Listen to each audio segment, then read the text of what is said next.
Das sind wir. Sandy, Mandy und Lotte. Und das ist Klaus Bärbel, unser Zuhause. Wir haben das uns auferlegte Normal hinter uns gelassen und uns für mehr anders entschieden. Mehr Eigenverantwortung, mehr Abenteuer, mehr Zeit, mehr Leben. Und wir freuen uns, wenn ihr uns begleitet.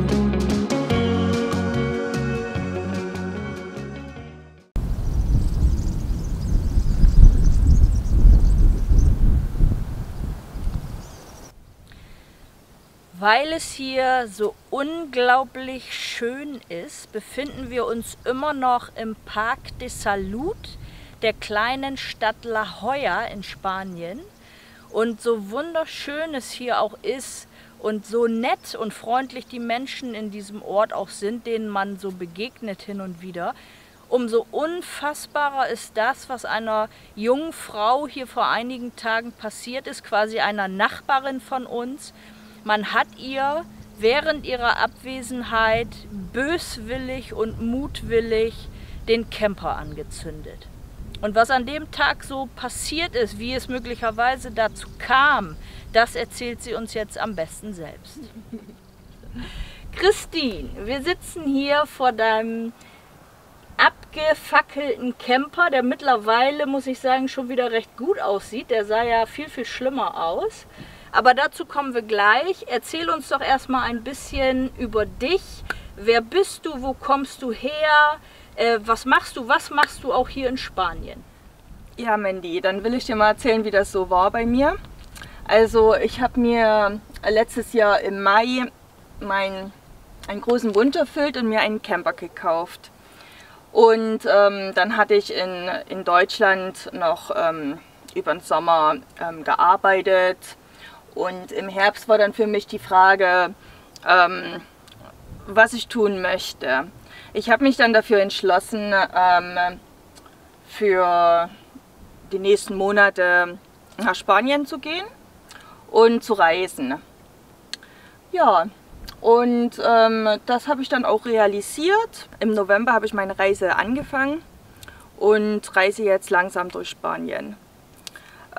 Bisher war es auch ein sehr schönes Erlebnis.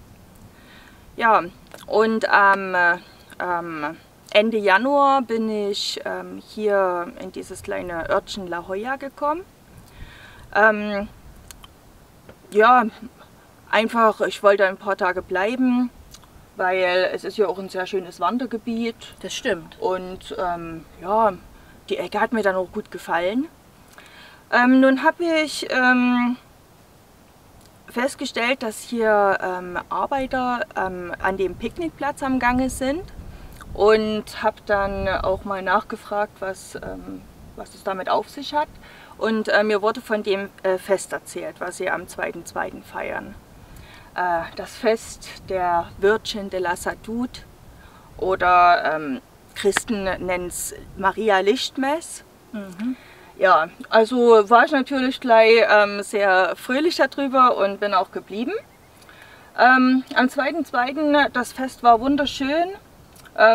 Die Spanier wissen, wie man feiert. Das ging schon früh um 9 los und das ging bis in die Nacht hinein.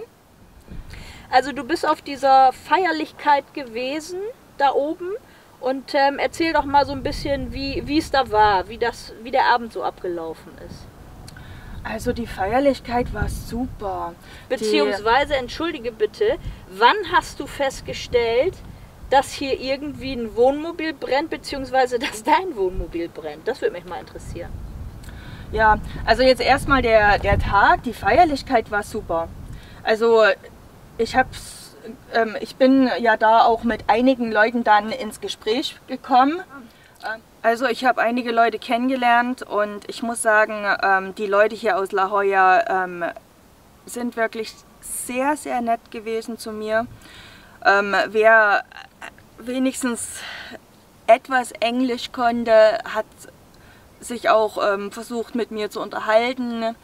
Und es wurde mir Essen angeboten und Trinken, da hier große Picknicks also Familienpicknicks stattgefunden haben. Ja, also wie gesagt, alles sehr, sehr idyllisch, sehr nett und sehr fröhlich war der Tag. Ja, und das Fest ging bis spät in die Nacht hinein. Also ja, viele Familien und die meisten Gäste sind dann schon mal so zwischen 11 und 12 dann gegangen, ist klar. Aber das Fest ging immer noch weiter. Die Musiker waren noch da und noch wenige andere Gäste, darunter ich. Und als dann wirklich auch die Musiker aufgehört hatten, hat sich auch der Rest langsam aufgelöst.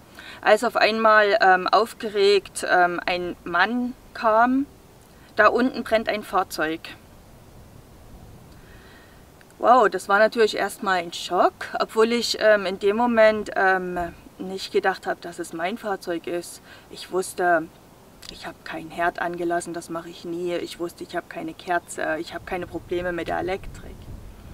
Ja, und da war es gegen 1, vielleicht kurz vor 1.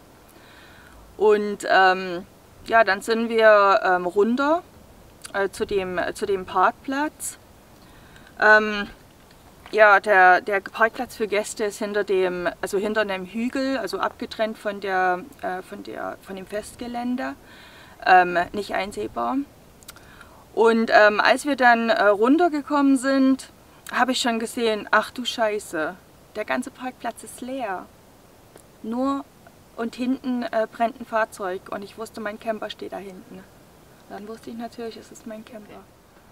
So, jetzt hast du hier auf deinem Camper stehen in Spanisch Brandstiftung 2.2.23 La Jolla.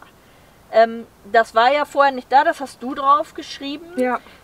Ist es denn überhaupt sicher, dass es sich hierbei um Brandstiftung handelt oder kann dieser Brand auch ja, durch irgendwas anderes entstanden sein? Also, mein Gassystem ist komplett auf der anderen Seite vom Camper, das ist nicht betroffen. Meine Innenelektrik ist auch nicht betroffen, das funktioniert alles nach wie vor. Wir haben, nach meiner Laienmeinung, haben wir hier 2 Brandherde, was sehr schön sichtbar ist in der helleren Farbe. Also hier hat es besonders heiß gebrannt, wo man dann auch unten drunter hat es ja auch alles verbrannt. Helle Farbe, ein Brandherd. Hier hinter dieser Klappe, die ich schon erneuern lassen habe, befindet sich der Toilettenkasten, um die Chemietoilette ausleeren zu können. Mein ursprüngliches Tor war nicht verschlossen, also ich meine, ein Toilettenkasten klaut ja niemand, ne? Das konnte man immer aufmachen. Dort drin hat sich ein zweiter Brandherd herauskristallisiert und von dort hat mir es auch das Plastik durchgebrannt in den Badbereich hinein.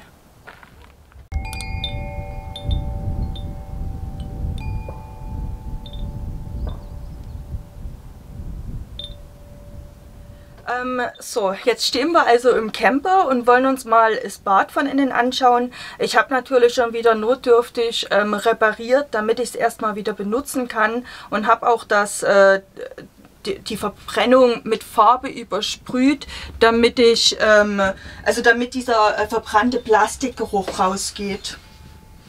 Ja, hier hinten war jetzt der Durchbruch, der Brand, ne?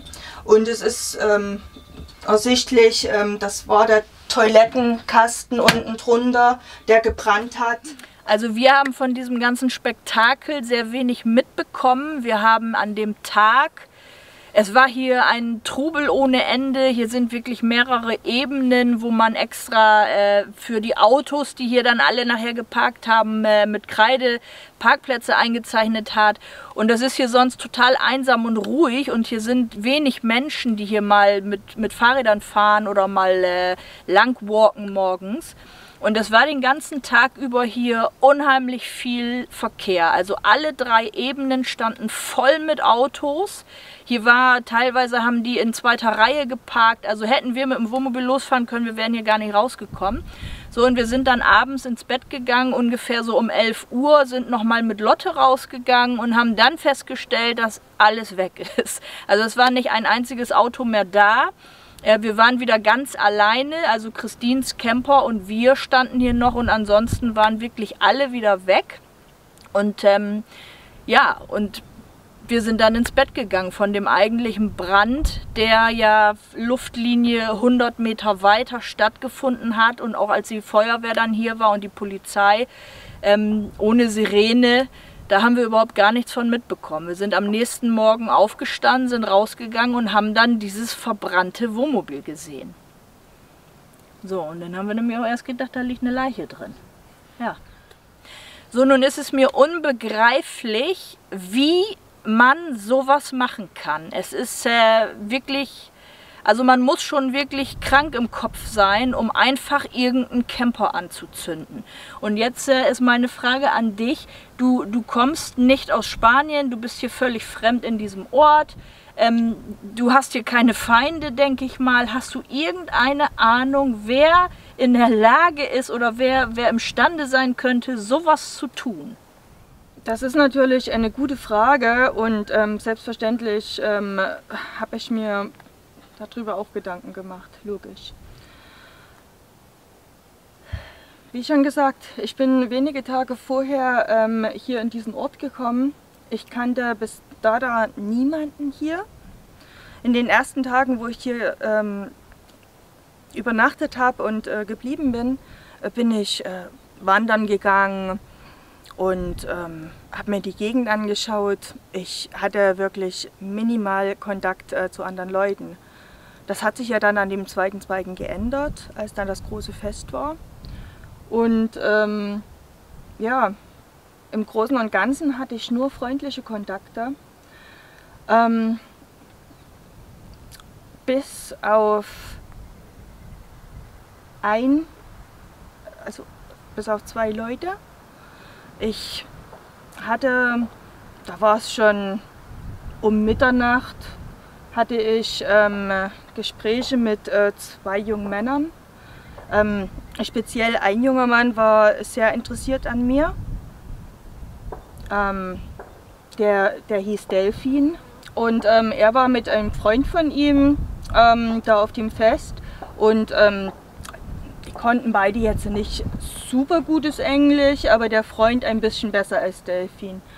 Und er hat dann, wollten gern beide, haben mir zu verstehen gegeben, die wollen gern zu meinem Caravan, zu meinem Camper und den mal anschauen.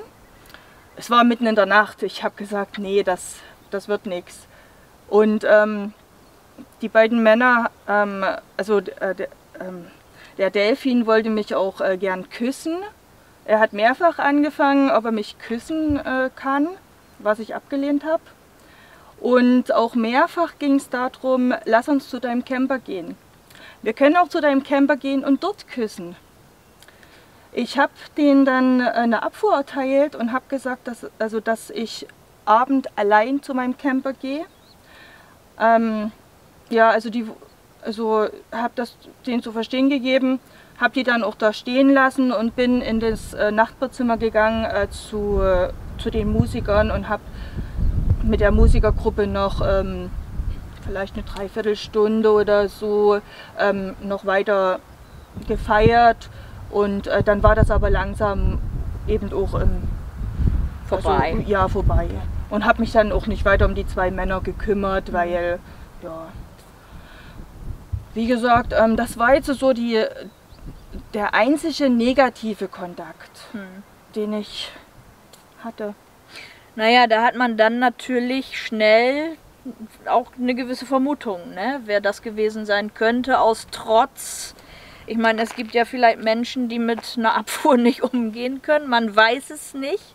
Also man hat natürlich keine Beweise. Nun ist es so, die Polizei war hier und die Feuerwehr haben sich das Ganze angeguckt. Den hast du diesen Abend natürlich auch geschildert. Hast du da irgendeine Hoffnung, dass sich das Ganze vielleicht aufklären wird oder dass da irgendwie letzten Endes der Täter ausfindig gemacht werden kann? Oder meinst du, das wird so im Sande verlaufen? Also die Polizei war in der Nacht hier, die haben in der Nacht auch Bilder gemacht vom Camper, die haben Bilder gemacht von den Resten verbrannten Papiers, was sich immer noch unterm Camper und auf meinem Reifen befand. Also du hast hier ganz klar auch Brandbeschleuniger auf dem Boden liegen gehabt, der noch da war. Kann ich ja nicht beurteilen. Also eine Flüssigkeit, da war auch irgendwie Flüssigkeit.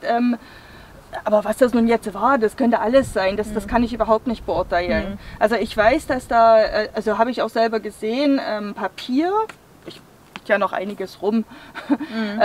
Ja, also, was vorher nicht da war. Ja, genau. Ja? Ja. Also davon hat die Polizei Aufnahmen gemacht und ansonsten bin ich dann am nächsten Tag aufs Revier und habe meine Aussage gemacht.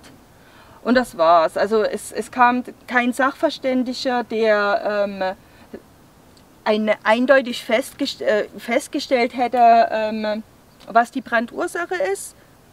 Und es wurde auch keine weiteren Spuren ausgelesen oder sichergestellt. Also meine Hoffnung, dass der Täter gefunden wird, ist minimalistisch.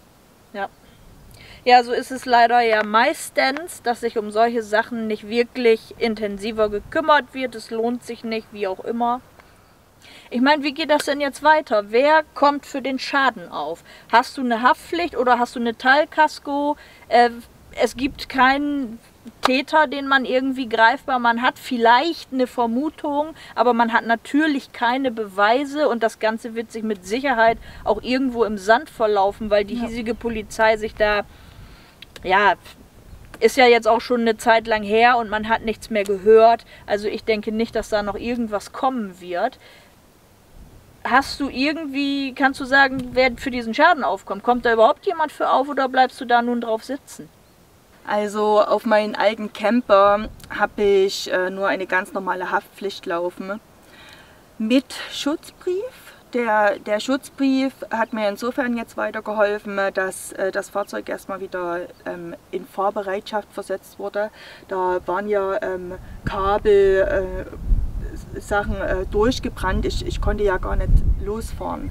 Also die erste Pannenhilfe wird durch den Schutzbrief abgedeckt. Und auf den Rest der Kosten bleibe ich leider sitzen. Du lebst in deinem Camper genau wie wir und nach diesem Anschlag mit diesem Brandschaden wird das Fahrzeug, vermute ich mal, auch nicht mehr durch den TÜV kommen. Das heißt quasi, ja, durch eine, ja, tut mir leid, aber im Kopf geistesgestörte Person hast du jetzt quasi dein Zuhause verloren. Ja. Ja, Christine, ich wünsche dir auf jeden Fall alles Gute, dass sich alles irgendwie fügt. Ich wünsche demjenigen, der das getan hat, dass das Karma für Gerechtigkeit sorgen wird.